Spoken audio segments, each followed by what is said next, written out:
सभी दोस्तों को नमस्कार। स्वागत करता हूं आपका गॉड ऑनलाइन क्लासेस में। मैं यमुना प्रसाद गौड़।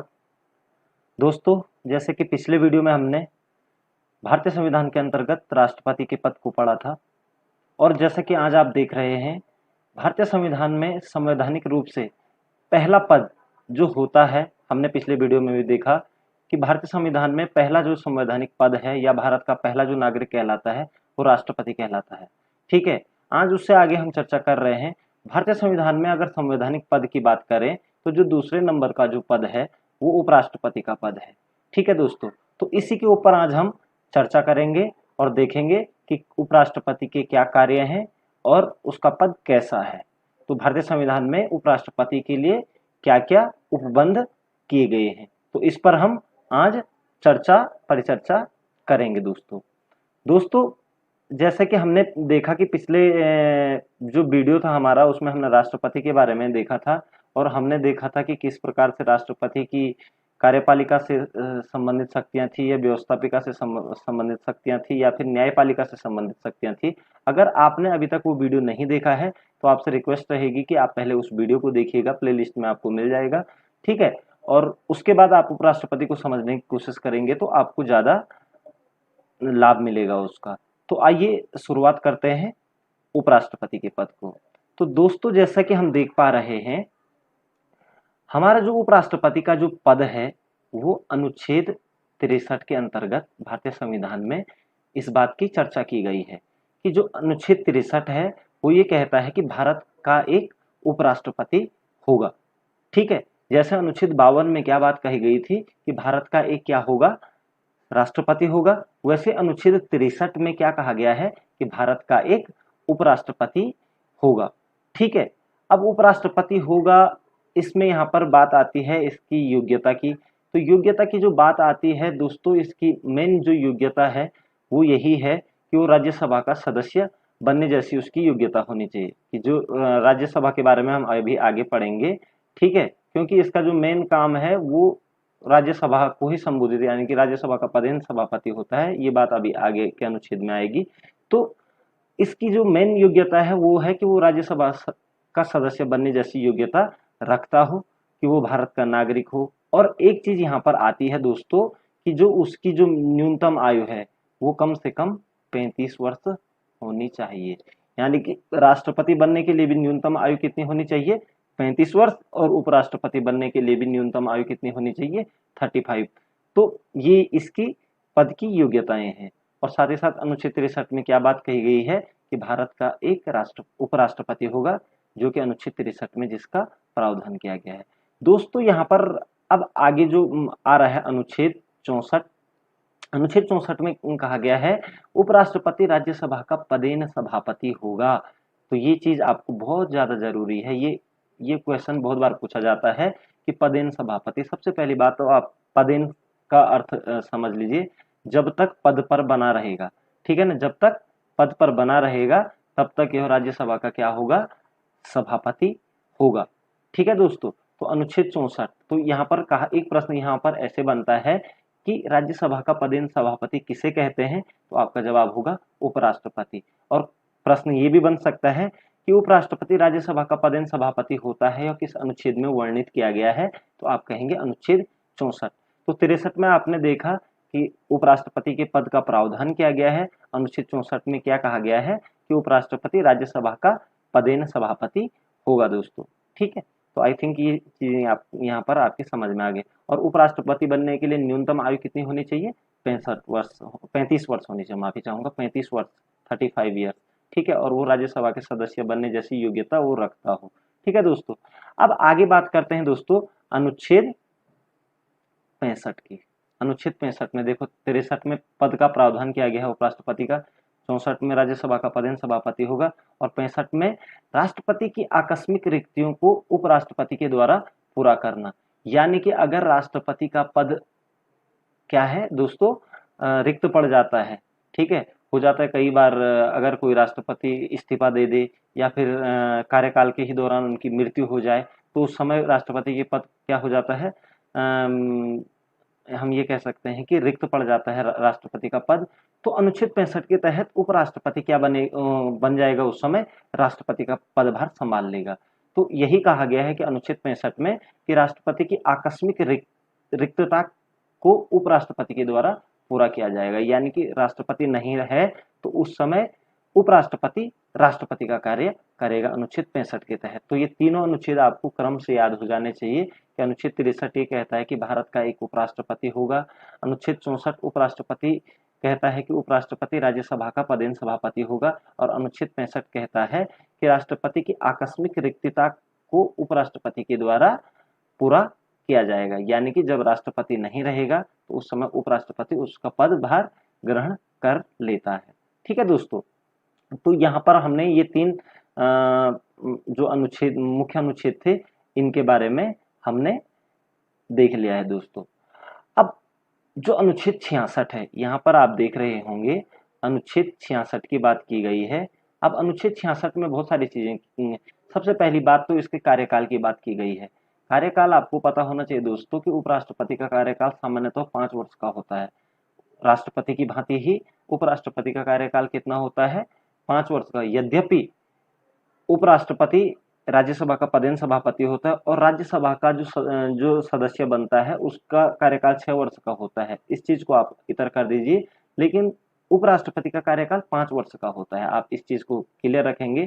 साथ ही साथ त्याग पत्र की बात की जाती है अनुच्छेद 66 में कि राष्ट्रपति जो अपना जो त्याग पत्र जो देता है उपराष्ट्रपति, वो राष्ट्रपति को देता है। और यहाँ पर एक चीज और क्लियर कर देंगे, राष्ट्रपति हमेशा अपना त्याग पत्र उपराष्ट्रपति को देता है और उपराष्ट्रपति अपना पद त्याग पत्र राष्ट्रपति को देता है। तो ये चीज आपको क्लियर रखनी पड़ती है। कई बार प्रश्न पूछ लिया जाता है कि उपराष्ट्रपति अपना त्याग पत्र किसे देता है, तो आप कहेंगे राष्ट्रपति को देता है।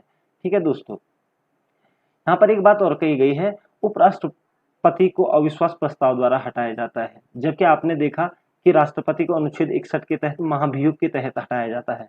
ठीक है ना, लेकिन उपराष्ट्रपति को किसके द्वारा हटाया जाता है, अविश्वास प्रस्ताव द्वारा हटाया जाता है। ठीक है, और यह कार्रवाई क्या होती है, सबसे पहले राज्यसभा में होती है। उपराष्ट्रपति पर अविश्वास प्रस्ताव की कार्यवाही कौन से सदन में की जाती है, तो आप कहेंगे राज्यसभा में की जाती है। ठीक है, जबकि राष्ट्रपति पर महाभियोग की प्रक्रिया किसी भी सदन में लाई जा सकती है। ठीक है, तो ये चीज आपको यहाँ पर क्लियर रखना है कि जो उपराष्ट्रपति पर पहली बात तो महाभियोग नहीं लगता है, बल्कि क्या आता है, अविश्वास प्रस्ताव लाया जाता है। अगर वो अपने संवैधानिक कार्यों से विमुख हो जाता है तो उस पर क्या लाया जाएगा, उपराष्ट्रपति पर अविश्वास प्रस्ताव लाया जाएगा। ठीक है, और यह जो ये प्रस्ताव होता है वो राज्यसभा में किया जाता है। इसमें भी क्या होता है कि 14 दिन पूर्व सूचना के आधार पर एक सूचना दी जाती है उपराष्ट्रपति को 14 दिन पूर्व। ठीक है, और राज्यसभा अपने 2/3 बहुमत से इसे पास करके लोकसभा में इसे भेजने का वो करता है, मतलब अपने लोकसभा में इस पास को, मतलब इस विधेयक को पास कराता है। ठीक है ना, तो ये कह सकते हैं कि उपराष्ट्रपति पर अविश्वास प्रस्ताव सिर्फ और सिर्फ राज्यसभा में लाया जा सकता है, जबकि राष्ट्रपति का महाभियोग किसी भी सदन में प्रस्ताव को लाया जा सकता था। ठीक है ना, यहाँ पर एक बात कही गई है, कार्यवाहक राष्ट्रपति को महाभियोग द्वारा हटाया जा सकता है। कार्यवाहक राष्ट्रपति, अब अगर कार्यवाहक यानी कि अनुच्छेद 65 के तहत अगर कोई उपराष्ट्रपति राष्ट्रपति बन जाता है तो तब उसके खिलाफ क्या लाया जाएगा, महाभियोग लाया जाएगा। ठीक है ना, महाभियोग की प्रक्रिया अनुच्छेद 61 के तहत चलती है क्योंकि वो राष्ट्रपति बन जाता है तब। ठीक है दोस्तों, तो यहाँ पर आपको ये चीज क्लियर रखनी है। ठीक है, तो अनुच्छेद 66 में आप सिंपल ये रख लीजिए कि कार्यकाल की बात की गई है कि राष्ट्रपति का कार्यकाल 5 वर्ष का होगा। ठीक है, और उसे अगर हटाना है तो अगर वो अपने संवैधानिक कार्यों से विमुख हो जाता है तो उसे अविश्वास प्रस्ताव द्वारा हटाया जा सकता है। ठीक है, और वो अपना त्याग पत्र राष्ट्रपति को देता है। ठीक है, उसके बाद दोस्तों अनुच्छेद 69 यहाँ पर आप देख पा रहे होंगे, अनुच्छेद 69 में उपराष्ट्रपति की शपथ का वर्णन किया गया है। उपराष्ट्रपति को शपथ राष्ट्रपति द्वारा दिलाया जाता है, जबकि राष्ट्रपति को शपथ कौन दिलाता है, CJI यानी कि चीफ जस्टिस ऑफ इंडिया दिलाता है। लेकिन उपराष्ट्रपति को जो शपथ जो दिलाई जाती है वो दिलाई जाती है आपकी राष्ट्रपति के द्वारा।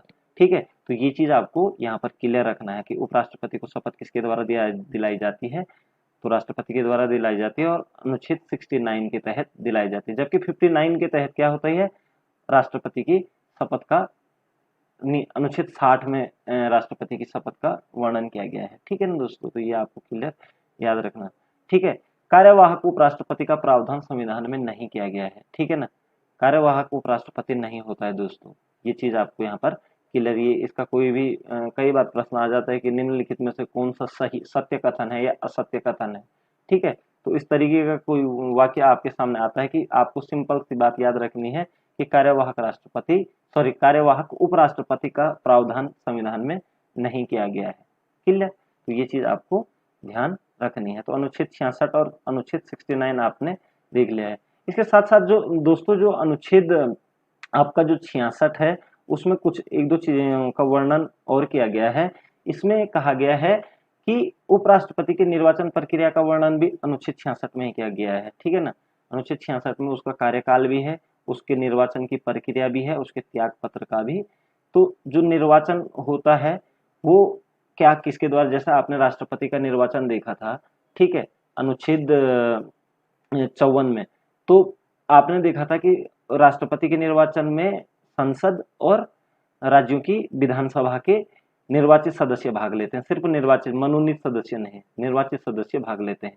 लेकिन उपराष्ट्रपति का जो निर्वाचन होता है अनुच्छेद 66 के तहत, उसमें जो भाग लेते हैं उसमें सिर्फ संसद के सदस्य भाग लेते हैं और वो मनोनीत और निर्वाचित दोनों प्रकार के सदस्य होते हैं। इसमें विधानसभा में भाग नहीं लेती हैं। तो ये चीज आपको क्लियर रखनी है। ठीक है दोस्तों, तो इसमें सिर्फ संसद यानी कि लोकसभा और राज्यसभा के निर्वाचित और मनोनीत सभी सदस्य भाग लेते हैं। तो अनुच्छेद 66 में उपराष्ट्रपति के निर्वाचन की प्रक्रिया का वर्णन भी किया गया है।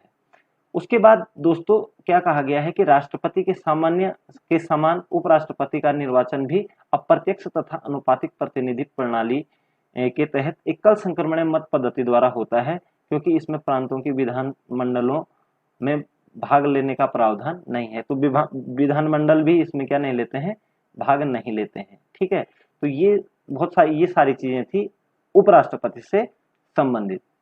अब थोड़ा सा यहाँ पर बात कर लेते हैं भारत के उपराष्ट्रपति जो थे उनका जो कार्यकाल था उसके बारे में थोड़ा देख लेते हैं दोस्तों।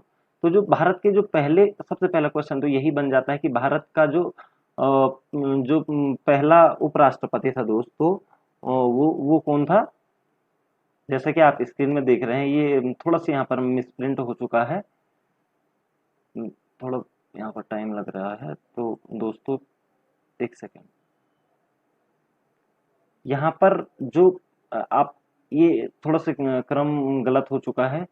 पहला जो उपराष्ट्रपति थे जो भारत के, वो थे आपके सर्वपल्ली राधाकृष्णन, 1 नंबर के। अब यहाँ नीचे को आगे हम चलेंगे। ठीक है, तो जो पहला उपराष्ट्रपति थे भारत के वो थे सर्वपल्ली राधाकृष्णन, जो कि 1952 से 1962 तक लगातार 2 कार्यकालों के लिए चुने गए थे ये। तो सर्वपल्ली राधाकृष्णन भारत के पहले उपराष्ट्रपति थे, एक शिक्षक थे। ठीक है, तो यहाँ पर एक प्रश्न आ जाता है कि भारत के पहले उपराष्ट्रपति कौन थे, तो आप कहेंगे सर्वपल्ली राधाकृष्णन। और सर्वपल्ली राधाकृष्णन कौन थे, दूसरे राष्ट्रपति भी रहे भारत के। ठीक है, तो 1962 तक रहे। उसके बाद जो दूसरे नंबर के जो उपराष्ट्रपति हुए वो डॉक्टर जाकिर हुसैन थे, 62 से 67 तक। और ये पहले मुस्लिम उपराष्ट्रपति थे।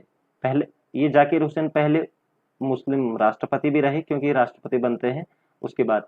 तो और पहले ये भी कह सकते हैं आपके पहले मुस्लिम राष्ट्रपति और पहले मुस्लिम उपराष्ट्रपति भी रहे।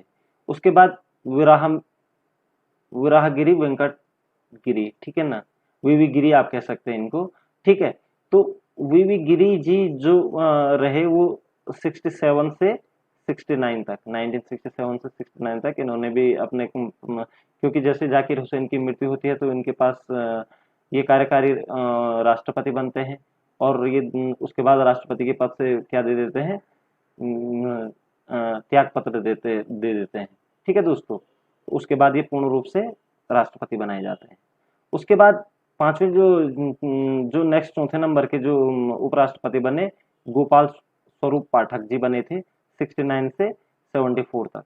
ठीक है दोस्तों, उसके बाद बी डी जत्ती आपका यहाँ पर हम ये कह सकते हैं ये कार्यकारी राष्ट्रपति भी रहे थे। जब फखरुद्दीन अली अहमद की मृत्यु हो जाती है तो उस समय ये कार्यवाहक राष्ट्रपति बनते हैं 74 से 79 तक। उसके बाद मोहम्मद हिदायतुल्ला जी बनते हैं 79 से 84 तक। उसके बाद आर वेंकट रमन, ठीक है ना दोस्तों, ये भी राष्ट्रपति बनते हैं 84 से 87 तक। उसके बाद शंकर दयाल शर्मा 87 से 92 तक। उसके बाद के आर नारायण 92 से 97 तक।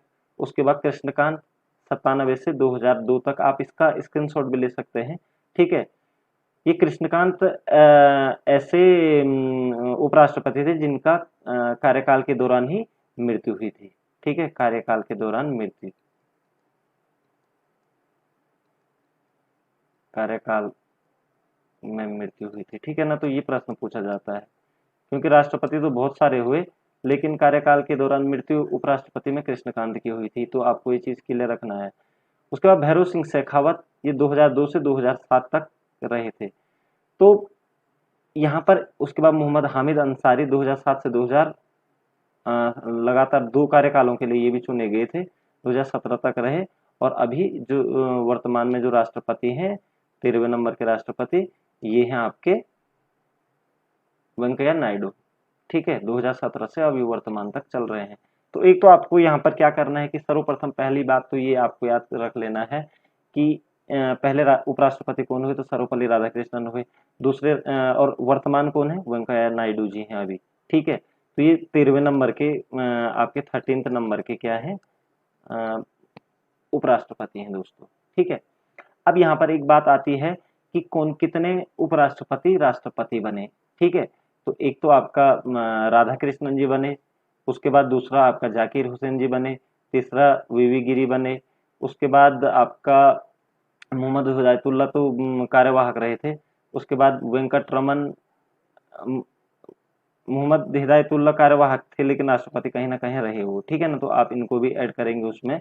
उसके बाद वेंकट रमन आपके राष्ट्रपति रहे, शंकर दयाल शर्मा आपके राष्ट्रपति, इसके बीच में बीडी जत्ती भी आपके इन्होंने भी कार्य राष्ट्रपति का पदभार संभाला था, ठीक है। तो ये आपको क्लियर रखना है। उसके बाद के आर नारायण तक आपके क्या रहे, लगभग सिर्फ स्वरूप पाठक को छोड़ दें, हम गोपाल स्वरूप पाठक को छोड़ दें तो यहाँ तक सारे जितने भी रहे ये उपराष्ट्रपति राष्ट्रपति भी रहे। यहाँ पर से प्रश्न आता है कि निम्नलिखित में से कौन राष्ट्रपति नहीं बना, ठीक है ना। तो ये चीजें आपको क्लियर रखनी है। तो सर्वपल्ली राधाकृष्णन, जाकिर हुसैन, वीवी गिरी, बीडी जत्ती, न्यायमूर्ति मोहम्मद हिदायतुल्ला, वेंकट रमन, डॉक्टर शंकर दयाल शर्मा, के आर नारायण और कृष्णकांत, सॉरी के आर नारायण तक क्या रहे, ये उपराष्ट्रपति भी थे और राष्ट्रपति भी बने, ठीक है दोस्तों। और एक प्रश्न यहाँ पर से बन जाता है कि कौन सा उपराष्ट्रपति की कार्यकाल के दौरान मृत्यु होती है, तो वो है कृष्णकांत। ये मैं आपको क्लियर समझा चुका हूँ। तो दोस्तों आई थिंक आपको ये वीडियो जरूर पसंद आएगी और परीक्षा की दृष्टि से काफी कुछ महत्वपूर्ण तथ्य इसमें थे। तो अगर आपने अभी तक चैनल को सब्सक्राइब नहीं किया दोस्तों तो जरूर कीजिएगा क्योंकि मैं आपको नई नई तरीके से वीडियो बनाने की कोशिश कर रहा हूँ कि ताकि आपको जो परीक्षाएं होंगी उनमें आपको ज़्यादा से ज़्यादा हेल्प मिल सके। तो आपका समय शुभ हो, आपके उज्जवल भविष्य की कामना करता हूँ। धन्यवाद। जय हिंद, जय भारत।